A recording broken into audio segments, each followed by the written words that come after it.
अऊज़ु बिल्लाहि मिनश्शैतानिर्रजीम बिस्मिल्लाहिर्रहमानिर्रहीम इन्नल्लाह व मलाइकतहु युसल्लूना अलन नबी या अय्युहल्लज़ीना आमनू सल्लु अलैहि व सल्लिमू तस्लीमा अल्लाहुम्मा सल्लि अला मुहम्मद व आलि मुहम्मद व अज्जिल फ़रजहुम अजमईन। अस्सलामु अलैकुम व रहमतुल्लाहि व बरकातुहू। मैं हूँ ज़ाकरा सैयदा मुना काज़मी और एक बार फिर आपके सामने हाज़िर हूँ मैं तरबियत औलाद के दूसरे हिस्से के साथ। माशाल्लाह से बहुत अच्छा फ़ीडबैक था, बहुत अच्छा रिस्पॉन्स आया और सब लोग जानना चाहते हैं तरबियत औलाद के उसूल के बारे में। ये सुनकर बहुत अच्छा लगा कि लोग अपना इंटरेस्ट जो है वो शो कर रहे हैं और इसलिए हमारी भी कोशिश होती है कि अगर अच्छी चीज़ सुनना चाहते हैं तो ये सदका जारिया है और ये हम हर एक को पहुंचाएं और सबको पता हो कि आज के दौर में बच्चों की तरबियत किस तरीके से करी जाए। मैंने जो आखिर में अपने पिछले प्रोग्राम का जो अख्तिताम किया था वो इस बात से किया था कि जब मोमिन मरता है तो इसके तमाम आमाल कट जाते हैं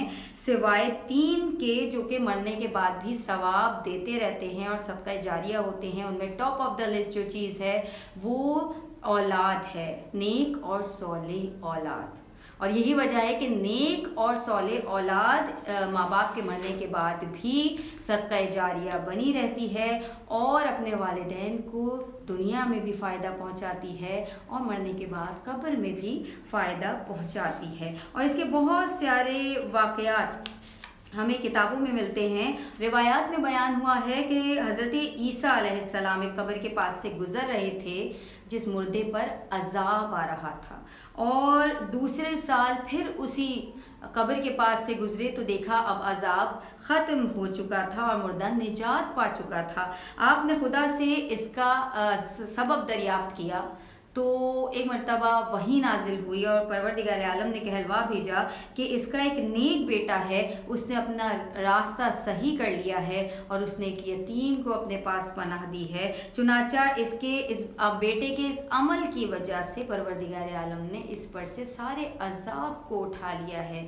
तो गोया ये साबित हो गया कि जो नेक औलाद है वो सदका जारिया होती है, दुनिया में भी हमें फ़ायदा दे रही है और मरने के बाद भी हमें फ़ायदा हो रहा है। और रसूल खुदा मोहम्मद मुस्तफ़ा सल्लल्लाहु अलैहि वसल्लम भी फरमाते हैं कि नेक औलाद जन्नत के फूलों में से एक फूल है।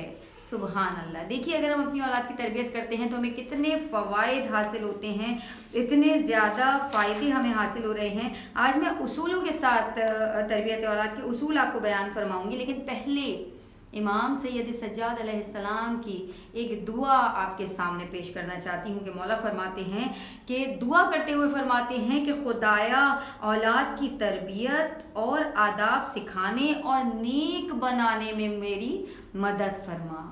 ये कौन दुआ कर रहे हैं?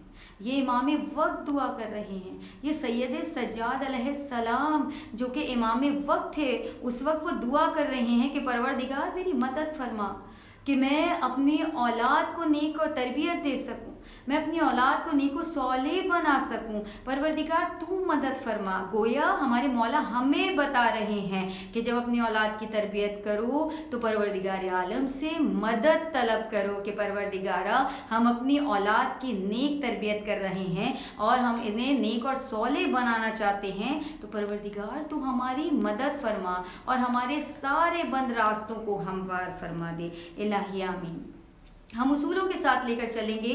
तरबियत औलाद का पहला उसूल क्या है? मैंने ये कहा था कि थोड़ी सी गुफ्तगू तमहीदी हमारी 1-2 हिस्सों में चलेगी और उसके बाद हम आ जाएंगे कि तरबियत औलाद का उसूल क्या है। तरबियत औलाद का पहला उसूल ये है कि वालिदैन जैसा अपने बच्चों को बनाना चाहते हैं वैसे वो खुद बन जाएं, क्योंकि हासिद वालिदैन की औलाद हासिद बनेगी, कंजूस वालिदैन की औलाद कंजूस होगी, बुज़दिल वालिदैन की औलाद बुज़दिल होगी, फासिक व फाजिर वालिदैन की औलाद फासिक व फाजिर होगी।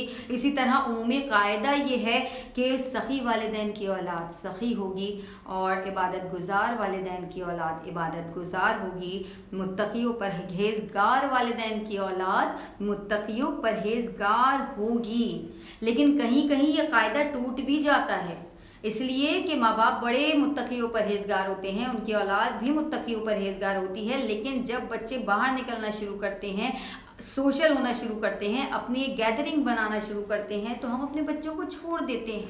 हम ये नहीं देखते कि आजकल हमारा बेटा या हमारी बेटी किस सोहबत में बैठ रहे हैं, हम ये नहीं देखते कि आजकल हमारा बेटा किस गैदरिंग में बैठ रहा है। हमें उस वक्त भी अपने बच्चों की तरबियत में ये चीज़ देखनी ज़रूरी है कि हमारे बच्चों की सोहबत क्या है, हमारे बच्चों की गैदरिंग क्या है, हमारे बच्चों का उठना बैठना किन लोगों में है। अगर सखी वालिदैन भी हों, इबादत गुजार वालिदैन भी हों और बच्चे गलत सोहबत में पड़ जाएं तो वहाँ ये कायदा गलत भी साबित हो सकता है। इतना आसान नहीं है बच्चों की तरबियत करना। इसीलिए मौला सज्जाद फरमाते हैं, परवरदिगार आलम मेरी मदद फरमा कि मैं अपने बच्चों की बेहतरीन तरबियत कर सकूं।